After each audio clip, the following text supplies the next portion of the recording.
இந்த வீடியோல நம்ம 2 விதமான நியூஸ் பார்க்க போறோம். அதுல முதல் நியூஸ் என்ன அப்டின்னா, ரொம்பவே சோகமான நியூஸ் தான். பிரபல மலையாள ஆக்டரான திலீப் சங்கர் அவர்கள் ஹோட்டல் அறையில சடலமா மீட்கப்பட்டிருக்காரு அப்படிங்கிற செய்தி வெளியாகி, எல்லோருக்குமே மிகப்பெரிய ஒரு சோகத்தை ஏற்படுத்தியிருக்கு.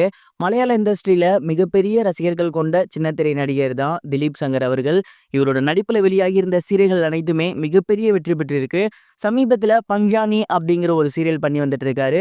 இந்த ஒரு சீரியலுமே ரசிகர்கள் மத்தியில மிகப்பெரிய ஒரு வரவேற்பு பெற்றிருக்கு. விறுவிறுப்பா இந்த தொடர் போய்கிட்டு இருக்க இந்நேரத்துல அதோட ஷூட்டிங்காக இவரு திருவனந்தபுரம் போயிருக்காரு. அண்ட் அங்க ஷூட்டிங் நடைபெறாம இருந்ததுனால அங்கேயே ஸ்டே பண்ணியிருக்காரு ஒரு ஹோட்டல்ல. கிட்டத்தட்ட 4 நாட்கள் ரூம் புக் பண்ணியிருக்காரு. 2 நாட்கள் ஆகியுமே திலீப் சங்கர் அவர்கள் ரூமை விட்டு வெளியே வரல. 2 நாட்கள் ஆகியுமே அவர் வெளியே வராததுனால அந்த ஹோட்டல் ஊழியர்கள் எல்லாருமே கதவை திறந்து பார்த்திருக்காங்க. கதவை திறக்கும் போது அவங்க பயங்கரமான ஷாக். ஏன்னா அங்க அவரு சடலமா கிடந்திருக்காரு. மேலும் அங்க அழுகிய வாசம் வீசினதுனால அங்க இருந்தவங்க எல்லாமே கன்ஃபார்ம் பண்ணிட்டாங்க அவரு ரொம்ப நாளைக்கு முன்னாடியே இறந்திருக்காரு. அதனால தான் ரூமை விட்டு வெளியே வரல அப்படின்னு. திலீப் சங்கர் அவர்கள் எதனால இறந்தாரு, என்னாச்சு அப்படிங்கிற விவரம்லாம் இப்போதைக்கு தெரிய வரல. ஆனா அவர் இறந்துட்டாரு அப்படிங்கிற நியூஸ் வெளியாகி ரசிகர்களுக்கு மிகப்பெரிய ஒரு சோகத்தை ஏற்படுத்தியிருக்கு. சமீபத்தில் கிடைச்சிருக்க தகவல் என்ன அப்படின்னா, திலீப் சங்கர் அவர்களுக்கு சமீப காலமாவே உடல்நல குறைவு ஏற்பட்டிருக்கு. அண்ட் இதனால அவரு ஹாஸ்பிட்டல்ல சிகிச்சை எடுத்தும் வந்துட்டு இருந்திருக்காரு. இந்த ஒரு நிலையில ஹோட்டல்ல தங்கியிருக்கக்கூடிய திலீப் சங்கர் அவர்களுக்கு மாரடைப்பு ஏற்பட்டிருக்கலாம், அப்படின்னா வலிக்கு விழுந்து ஏதாவது ஆகியிருக்கலாம் அப்படிங்கிற மாதிரி முதற்கட்டமா தெரிய வந்திருக்கு. தொடர்ந்து போலீசார் விசாரணை நடத்தி வந்துட்டு இருக்காங்க. பிரபல மலையாள நடிகரான திலீப் சங்கர் அவர்கள் இறந்து போயிருக்காரு அப்படிங்கிற நியூஸ் வெளியாகி எல்லோருக்குமே மிகப்பெரிய ஒரு சோகத்தை ஏற்படுத்தி இருக்கு.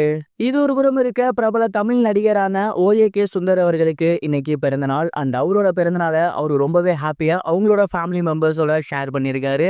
தமிழ் திரையுலகில் பார்த்த உடனே வில்லன் அப்படின்னு தோன்ற ஒரு சிலர்ல ஓஏகே சுந்தர் அவர்களும் ஒண்ணு. ஓஏகே தேவர் அவர்களோட பையன் தான் ஓஏகே சுந்தர் அவர்கள். இவர் கிட்டத்தட்ட ஏராளமான படங்கள்ல மிகப்பெரிய கதாபாத்திரங்கள் பண்ணியிருக்காரு. குறிப்பா விருமாண்டி படத்துல இவர் பண்ணியிருக்கக்கூடிய ஒரு ஆக்டிங் அப்படிங்கிறது இப்ப வரைக்குமே ரசிகர்களால பேசப்பட்டு வந்துட்டு இருக்கு.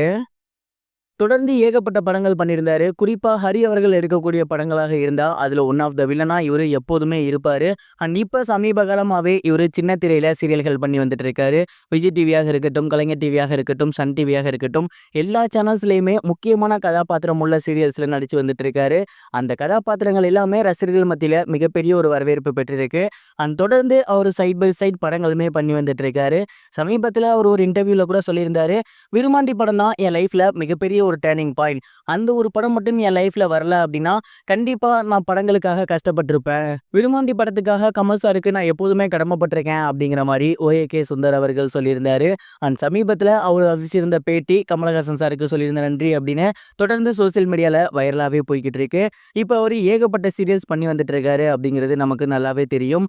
ஓஏகே சுந்தர் அவர்கள் பண்ண படங்கள்லையும் சரி, சீரியல்களையும் சரி, உங்களுக்கு எந்த கதாபாத்திரம் ரொம்பவே பிடிக்கும் அப்படிங்கிறத மறக்காம கமெண்ட் பாக்ஸ்ல ஷேர் பண்ணுங்க.